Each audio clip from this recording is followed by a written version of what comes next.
Acts chapter 5, dito natin kukunin ang mensahe sa libro ng mga buhat. Sa libro ng mga buhat, mga kapatid, chapter 5. Acts chapter 5, verse 1 to 11. Tayo tayo mga kapatid. Basahin ko po, pakisundan na lamang muna po sa inyong mga Biblia. Buhat chapter 5, verse 1 to 11. Babasahin natin. Kundi may usa ka tawo nga gingaranan nga Ananias. Kanay asawa gingaranan nga Safira. Nagbaligya ni iya hiagi. Verse 2, kundi ginibanan niyan kwarta nga palit ini para iya kalugalingon. Ngan inuyunan iniya ni iya asawa.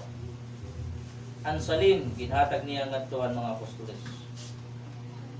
Verse 3, nagsiling ni Pedro ha iya, Ananias, kay ano nga tinmugot ka nga madaog ka ni Satanas, ngan magbuwa ka ni Espiritu Santo, pinagihin pag-iba ng kwarta nga palit haniyagi. Verse 4, san o mo igbaligya ang iyagi? Ikaw ang tag-iya adto. Nang kahuman mo igbaligya, imo gihapon ng kwarta. Sanglit kay anuman nga nakahuna-huna kahin pagbuwatin sugad. Diri mga tao ang imo ginbuwaan kundi ang Dios. Verse 5, haan pakabati gudlay ni Ananias natumba iya nga namatay. Duroan kahadlok ang nga tanan nga nagpakabati ini.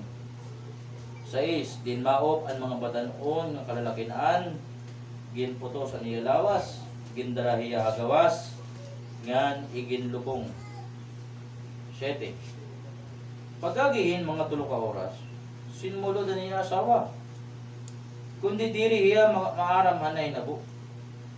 8, nagsiling ni Pedro ha iya, pagsumati ako, amo bala ini ang bayad ang iyo hiyagi nga iyo gitbaligya? Oo, binmato ni Safira, amo la ito. Verse 9, sanglit nagsiling ni Pedro ha iya, kaya nung maging sarihan man niyo nga duha ang espiritu ang Ginoo. Aada pa yan na haporta ang mga tao nga naglubong hanimo bana. Ngan hiraliwat ang magdadarahay mo. Natumba hiya dayon hatiilan ni Pedro ngan namatay. Sinmulod ang mga batanon nga kalalakian ngan hinkit-an nira nga patay na hiya. Gindara hiya nira hagawas ngan iginlubong sa pitan niya bana. 11, durugod ang kahadlok ang bugos nga simbahan ngan han nga tanan nga nagpakapati ini. Mapalain ka ng Diyos ng umagas pamagitan ng kanyang mga salita sa pangalan ng Ginoo Jesucristo. Amen. Magaling ko tayo mga kapatid. Ang binasa natin mga kapatid ay history. Kung sanabing history, kasaysayan ng unang iglesia sa kalibutan ng tindog ni Kristo Jesus. At pwede rin natin sabihin history ng pag-iwas ni Satanas sa church.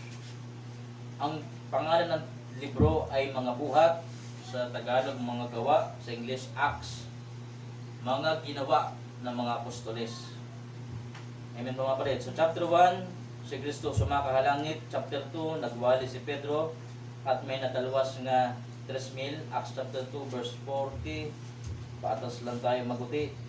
Aralin natin yung konteksto. Acts chapter 2 verse 41. Damo ira intin mo an iya mensahe nga ginbunyagan ira mga 3,000 nga mga tao ang nahidugang handog po itong adlaw. So ito yung climax ng ministry ng church sa Jerusalem. Imagine 3,000 ang nakalinya sa baptism, 3,000 ang nagpila para magpabautismo, 3,000 ang nagpabunyag, at pagdating sa chapter 4 verse 4, buhat chapter 4 verse 4, sabi dito, kundi tinmo indamo han nagpakabati ang mensahe nga inmabot na in mga 5,000 ang mga tao. Sa chapter 2, 3,000, sa chapter 4 verse 5, chapter 4 verse 4, 5,000 katao liwat. Ilang tao na ang member sa church? Kung i-add natin, 9,000 na. Damo it mga nagtuo sa Ginoo ngan nagpabaptize. At iba pa yung verse sa chapter 5. Okay? Chapter 2 verse 47. Acts chapter 2 verse 47. Nagdadayaw ira ang Dios nga naiagom ira han maupay nga kabarudonhan nga tanan nga mga tao. Ngan hakada adlaw, Acts chapter 2 verse 47. Ngan hakada adlaw gindudugangan han Ginoo ang ira hugpo adtong mga tao nga nagkakatalwas. Imagine nasa magandang sitwasyon ng church. Every day may naliligtas, every day may baptism. At lahat sila nagtutulungan, nagmamahalan. So chapter 4, may kita natin yun. Chapter 4, verse 32. Tignan natin gaano kasaya ang church sa panahon na ito. Marami sila, maraming nagagawa ang church. At silang lahat ay nagtutulungan. Acts chapter 4, verse 32. Ano sabi ng Bible? Ano po ang mga magtinuon o sala, hahuna-huna o kasing-kasing. Waray usaha ira nga nasiring nga tag-iya hiyan iya mga butang. Kundi nag-ambitay ira ang ngatanan nga mga butang nga ira na angkon. Tulong-tulong sila, nagbabahaginan sila, nagsisharing sila. Verse 3. Upod inda kung agahom, nagsaksi ang mga apostoles han pagkabanhawan Ginoo nga Jesus. Ngan ginpakaupay gud ang Dios anya tanan nga mga magtinuon. Amen ba mga kapatid? Nasa dulo, nasa climax sila ng kagandahan ng simbahan. Why? Hindi pa ito nangyari nung una. Dito lang ito nangyari. Na merong isang simbahan na ganito kaganda pag-akyat ni Kristo sa langit. Nung naiwan yung mga apostoles, na-train man ang mga apostles, sila ang nagtuloy sa church, at ang mga 12 apostles, sila ang naging leader sa church, maraming nababaptize, maraming nasa-save, at maraming ministries. Pero nangyari yon sa panahon na sila nagtutulong-tulong. Verse 34, Acts 4:34, pa tayong pagbasa. Waray usa dida ang irahog po in nagkikinahanglan. Adton may mga uma o mga balay, ginbabaligya ini. Gindadara ang kwarta nga palit ini. Verse 35, ngan ginhatag ngadtuhan mga apostoles, ngan ginbabahin-bahin ang kwarta, hatag sa tagsa, sumalan iya kinahanglan. So waray Kristohanon sa panahon na ito sa loob ng church na nangginanglan. Why? Nagsisharing sila. Ang sino mong may ari-arian, babenta niya, pasangla niya, yung pera, dadalhin sa church, at yung mga apostoles, amot magbabatag-batag sino yung kinahanglan. So that is why ang ating offering ganun din nangyayari. Yung mga kapatiran na pinagpala, magbibigay sa ating offering, si pastor ang magmamanage kung hain dapat ibubutang ng mga kanyang lano sa loob ng iglesia. Ito ang ating sinusunod na pattern. Pwede tayo magbigay direkta sa ating kapatid, pero mas maganda, i-diretsa muna dito sa offering. Why? May kita lahat, waray tao nga makikinanglan, sapagkat lahat pala siya napupuligan. Okay? So hindi nyo dinadala dito para kay pastor. Ang mga bagay na inihulog dito sa offering, hindi yan sa pastor. Tandaan natin yan. Sa ating lahat yan, para sa gawain. Amen ba mga kapatid? Halimbawa, ng offering natin ng Wednesday, ng Thursday. Ang offering natin ng Thursday, Sister Nor, ay nalala ko 445. Bill natin 470 yata yun. Pagka-Biyernes na nga, binayaran mo yung kuryente. Taparlaan eh, makanan, ilan yun? 245 plus 470. Kaya yung ating nilalagay sa offering, gamit dyan sa ministry. Kung ano man ang ating nilalagay dito, hindi yan napupunta sa pastor. Para yan sa ministry. Naintindihan natin mga kapatid. That's why, kapag naglalagay ka dito, iisipin mo, tinutulungan mong gawain. Ginagamit ka ng Diyos para puligan ng ministry. Kaya once yung naguhulog ka dyan sa ating offering box, binibless ka na binibless ni Lord. Sapagkat nagiging daluyan ka ng blessing. Hindi ka barado. Hindi ka tubo. Hindi ka sarado. Open ka. Kaya yung blessing tuloy-tuloy na aagihain mo. Yun. Ito yung nagiging way natin ng pagbulig sa ministry. Ilagay sa offering. Si pastor makita niya yung kailangan. Doon niya ilalagay yung kunahin dapat kinanglan. Next. 30, 60, 37. Basahin natin. Amo man nga ni nga Jose nga usa nga Levita nga taga Sipre nga ginngaranan han mga apostoles nga Bernabe ngan kahulugan usa nga Magdalasig. Nagbaligyan niya kalugalingon nga uma gindarangan ginhatag ini nga tuwan mga apostoles. So napakaganda ng ministry ng church. Benta ng lupa, ibigay sa ministry, at lahat ng mga kapatiran na bibless, hindi lang spiritually kundi materially, mga walang hanap buhay na bibigyan ng hanap buhay, yung mga kapatid na nangangailangan may sakit na papagaling ng mga apostol. Grabe, ang ganda ng gawain sa Jerusalem. Kasagsagan ng kausubagan ng church ini na panahon. At si Satanas, waray niya mahimo para balgahon ng simbahan. Amen ba mga kapatid? Bakit? Sa chapter 4, verse 1, may kita nyo na yung mga apostoles, gindakop. Okay? Anhunahan yawa. Okay? Bibigyan niya ng problema yung simbahan sa panlabas. Kaya sa chapter 4, verse 1, nakita nyo, nagwawali yung mga apostol, hinuli ng mga sundalo. Buhat chapter 4, verse 1. Nagyayakan pa ang mga tao, hira Pedro uguan. Nagkaabot in kapadian, ang pangulo, ang mga gwardya, ang templo, o in mga Saduceo. Verse 2, napungot hira kaya duha nga mga apostoles, nagtinugdo ang mga tao nga nabanhaw Jesus. Nga nagpamatuod ini nga may pagkabanhaw ang mga patay. Verse 3, sanglit gindakop hira, ngan ginpriso, nga dahan pagkasunod nga adlaw, kay ti kagabi inaadto. So dahil maganda yung takbo ng church, ang yawa, hindi niya gusto yon. Binibigyan niya yung simbahan ng problema, tikang agawas. Papawalan niya yung mga nangangaral, mawawalan ng trabaho yung mga kapatiran. Ayaw ng kaaway yun na magandang gawain. Sabagat kung maganda ang gawain, maraming maliligtas. At ang gusto ng kaaway, walang maligtas. Tandaan natin mga kapatid, ang ating kalaban, hindi tao. Hindi tao ang ating kalaban, kundi ang yawa na hindi natin nakikita. At ang yawa, maraming paraan para siya ay makapanira sa loob ng church. Marami siyang pamamaraan, marami siyang paagi, marami hiyang mga teknik. Sa tagal ng buhay niya sa kalibutan, marami na siyang natutunan. Bago pa tayo pinanganak, niya ng yawa. Bago pa si Adan, nandun sa doon sa garden ng Eden, andun ang yawa, nagsaahas, bikempot-kempot. Kaya tikang hadto, hasta yun na, baltok si Satanas, makarit hangatanan.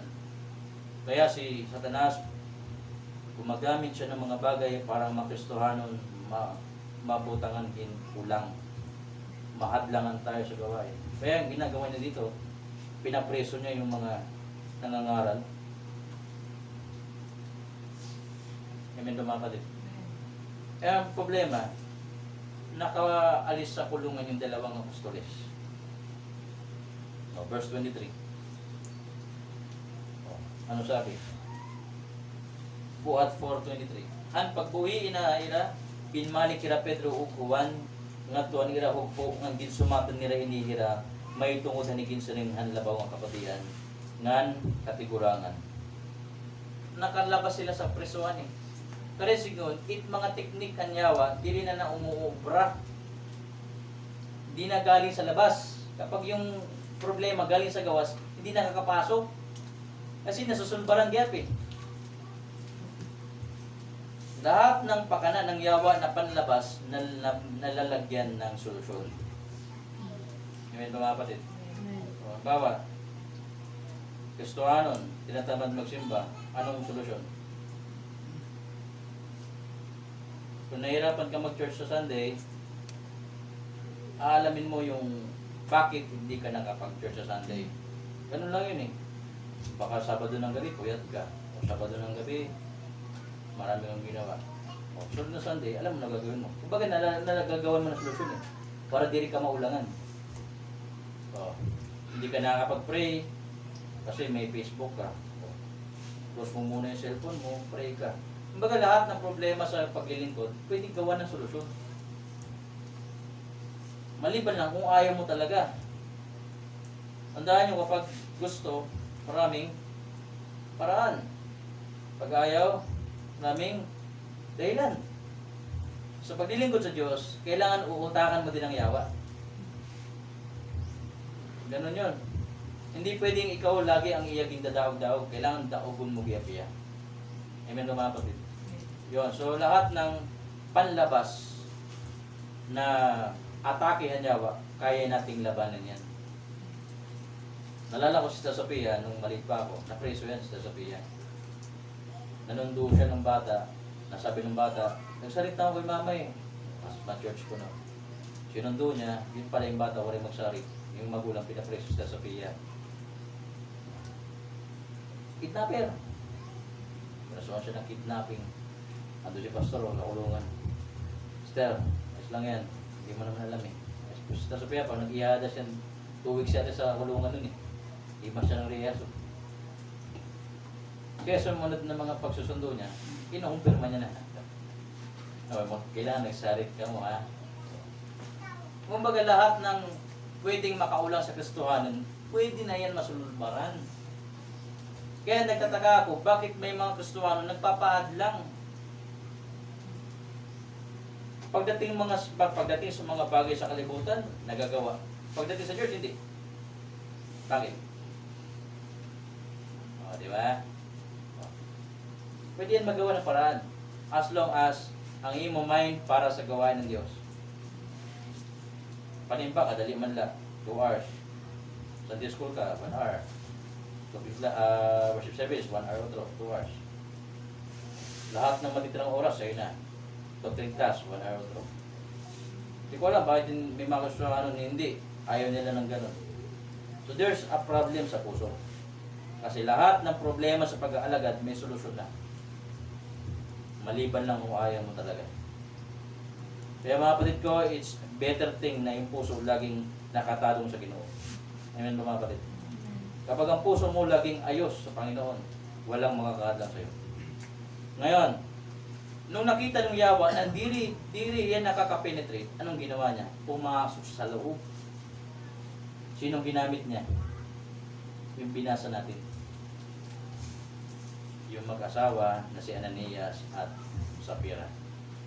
Nung hindi niya mahadlangan yung church sa pagiging madinuogon sa pagkakabig ug kalag, hindi niya mahadlangan yung mga apostol sa pangangaral, hindi niya mahadlangan yung mga gawain sa church, ang ginamit niya na instrumento ng yawa, yung mismong member.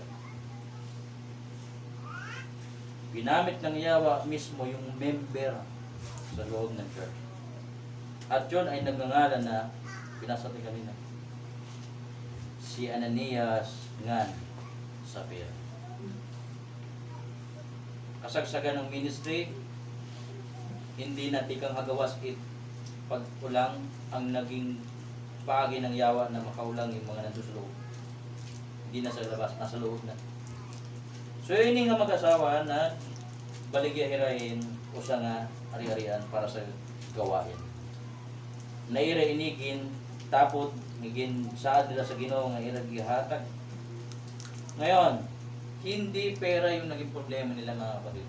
Tandaan nyo, hindi pera ang problema. Ano yung naging problema nila? Basahin natin. Verse 3. Ano sabi ng apostol ng Pedro? Ano yung naging problema nila?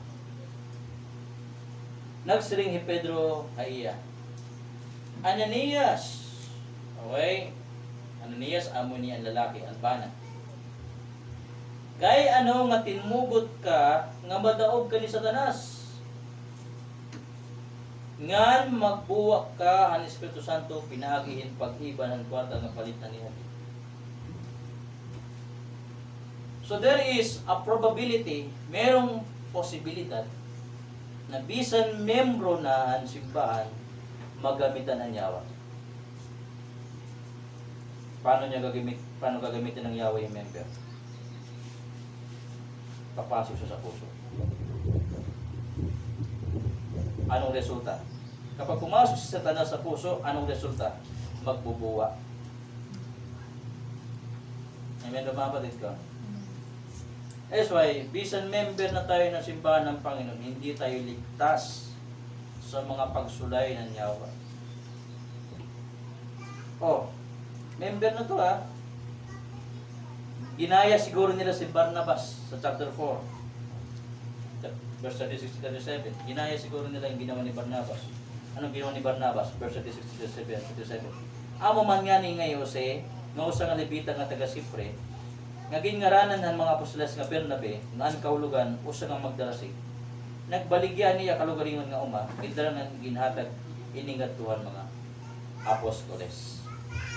So bisan member na, pwede lagyak magamit ang yawa para maulangan ng simbahan. And this is not good. Pero salamat sa Panginoon kasi sinulat to. Ang Bible, buo siya. Pasalamat ako sa Diyos na yung Bible buo, kumpleto. Bisan yung mga marahot ng mga butang, yung sulat para tayo ma-warningan. Hindi pera naging problema eh. Puso. Ang matindi pa noon, anong nangyari? Kakuntsaba niya yung misis niya. Basahin natin. Verse 7. Ayun o. Basahin natin. Si Ananias o Sapphira. Verse 7. Pag-agi in mga tulong ka oras, sinmulod ang iya asawa. Kundi diri iya maaaramhan na hinabo. 8. Nagsiring ni Pedro ha iya. Pag sumati ako, amo bala ini ang bayadan iyo hiagi nga iyo ginbaligya. So binigyan ng chance ni Apostol Peter na magsumat ang iya asawa ang Ginoo. Anong siring ni Sapphira? Oo, binmatin ni Sapphira. Amo la ito. 9. Sanglit nagsiring ni Pedro ha iya. Kaya ano nga ginsarihan man niyo nga duha ang Espiritu ang Ginoo, aada pa yan na aporta ang mga tao nga naglubong hanimo bana nang hilaliwat ang magdadarahay. There's a probability kapag ang isang kapatiran hindi nag-andam sa pag-iwas yawa, pwede siyang gamitin ng Diyos para ang gawain maulangan. And that is not good sa kanyang side. Bakit hindi maganda na gamitin ng yawa? Anong parusa? Ano yung naging parusa sa mag-asawa? Binuhay ba sila? Hindi. Pinatay sila ng Diyos. Kaya yung pagbabantay laban sa kaaway, yan ay dapat gawin ng lahat. Because ang parusa ng Diyos dyan, kamatayan. Hindi natin mga kapatid. Pag-ikmat, pagbantay, kailangan maging alert, sober, na yung kaaway natin hindi makapenetrate sa loob at hindi siya makapasok sa loob. Hindi man niya tayo mababalagay. Siguro, nung nadulas ako sa motor, sige, pipilayan na kita para makaundang ka. Hindi niya alam, tatayo pa rin ako ngayon. Yung isip ng yawa, umundang na tayo sa pangangaral eh. Hindi siya makakapenetrate kahit putulan niya patayin ng bahagi ng katawan. Ang problema, kung may pumasok sa atin dito, naamot gagamitin ng yawa. And that is why we need to be alert. Hindi problema ang material, tandaan niyo yan. Ang problema, puso. Hindi problema ang mga issue. Issue lang yan eh. Pwede pag-usapan yan eh. Ang problema, puso. Kasi lahat ng problema nasusolusyonan eh. Ang problema ko yung puso hindi ayos. This is a very great danger sa ating simbahan. Kaya pinaalalahanan tayo 1 Peter chapter 5. Basahin natin. 1 Peter chapter 5. And this will be our application sa umagang ito. Na yung mga anak sa Ginoo dapat maging mapagbantay. Mapagbantay.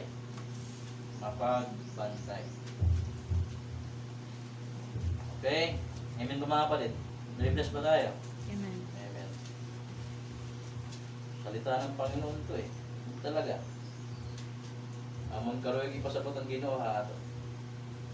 1 Peter chapter 5 verse 7. Ano sabi?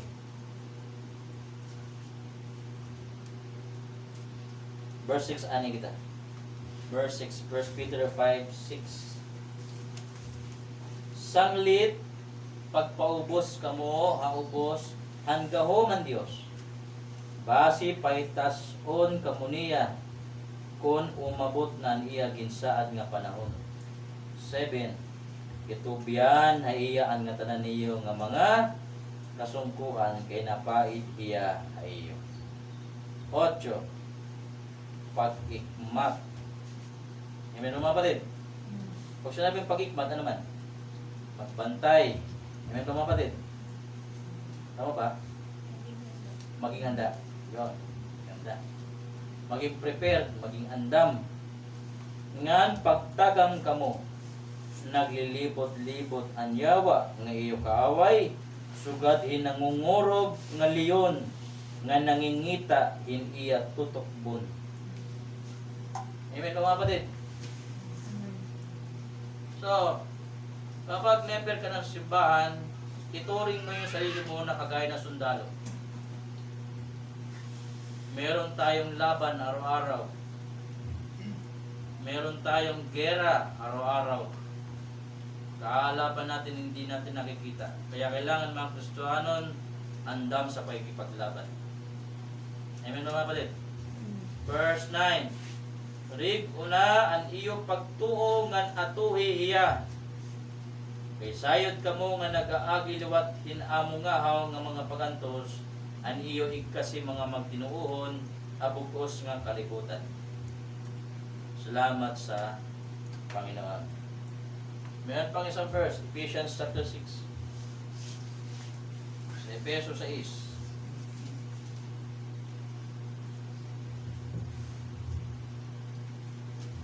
Verse 10. Efeso 6:10. Maganda po mga versikulo to. Maganda mga versikulo. Efeso 6:10. Basahin ko po. Ha katapusan padig-una an iyo kusog pinaagihin pakig-usa ang Ginoo ngan pinaagyan iya dako nga gaom. 11. Isulot niyo ang bug-os nga hinhinganiban nga inahatag ang Dios sa iyo base makaato kamo supak kan salaan nga mga limbong hanyawa. 12. Kay nakikig-away kita diri supak hin mga tawo kundi supak kan magraot nga espirituhanon nga mga gamhanan ang kalangitan ang mga punuan nga mga magburuot nga mga gahom ang kalibutan iniya na nga salaan nga panahon. Amen mga kapatid ko. Kaaway natin, hindi natin nakikita. That's why we must always be ready. Kung may maririnig kayong mga pangungusap, ano pa yung pangungusap sa waray? Sentence, no? Hindi sa English. Mga yakan, iintindihin nyo mabuti kung sa Panginoon ba o hindi. Kapag may naririnig kayong mga yakan, bago nyo pakinggan o tuuhan, intindihin nyo muna kung sa Ginoo o diri. Because minsan may mga yakan na panira sa simbahan natin. May mga yakan na hindi nakakatibay. Tandaan nyo. Ang Panginoon natin laging handa para tayo ay sakuluhan. And this is a warning to every one of us. Hindi tayo kayang sirain ng yawa. Tandaan natin sa Panginoon tayo. Sa Panginoon tayo lagi. Romans chapter 8. Walang mga paghiwalay sa atin. Verse 31 and 32. Romans 8. Dito ko na po tatapusin na mensahe. Romans chapter 8, verse 38 to 39. Romans 8, 38 to 39. Kay maaram ako, Romans 8, 38 to 39. Nga waray gud bisan ano nga makakapabulag haatonan iya gugma. Bisan paan kamatayon o ang kinabuhi, bisan paan mga anghel o ang ibang nga gamhanan. Bisan paan panahon niya na o anti-arabo. 39. Bisan paan mga kahitas-an o mga kahilatman, waray kung bisan ano ang atanan ng mga binuhat na mga kapabulag kaaton. Han gugmahan Dios pinaagi kan Kristo Jesus nga aton Ginoo. Kaya, safe na tayo, ingat tayo. Bisan safe na tayo mga kapatid.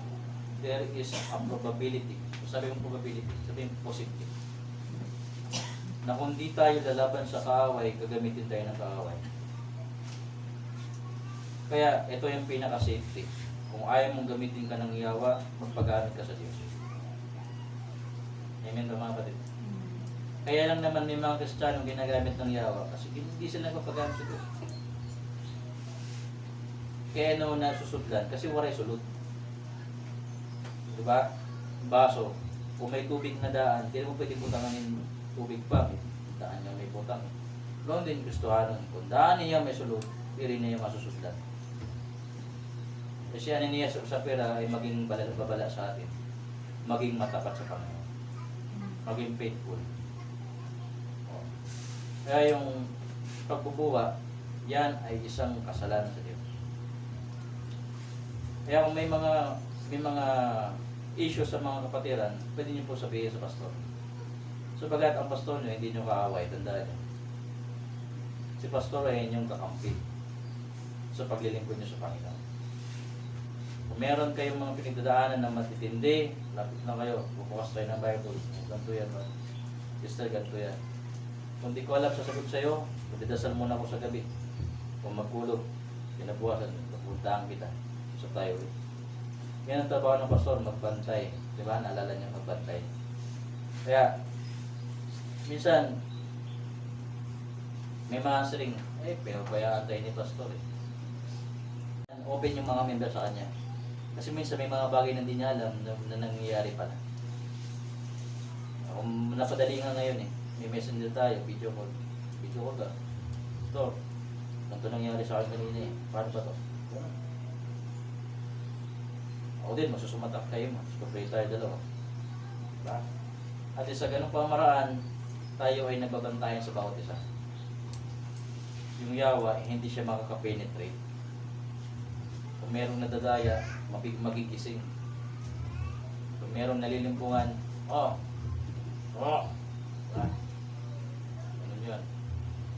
Sana pinagpalatay na mensahe. Tandaan natin, walang makakatalo sa yawa, Diyos lang. Hindi natin siya kaya. Kaya kailangan malapit tayo sa Diyos. Yung mga taong malapit sa Diyos, mapipwede na ng yawa. Pero kapag ang tao malayo sa Diyos, tignan nyo ang mangyayari sa kanya. May mga darating na kaguluhan, hindi niya kaya sulbaran. Totoo yan.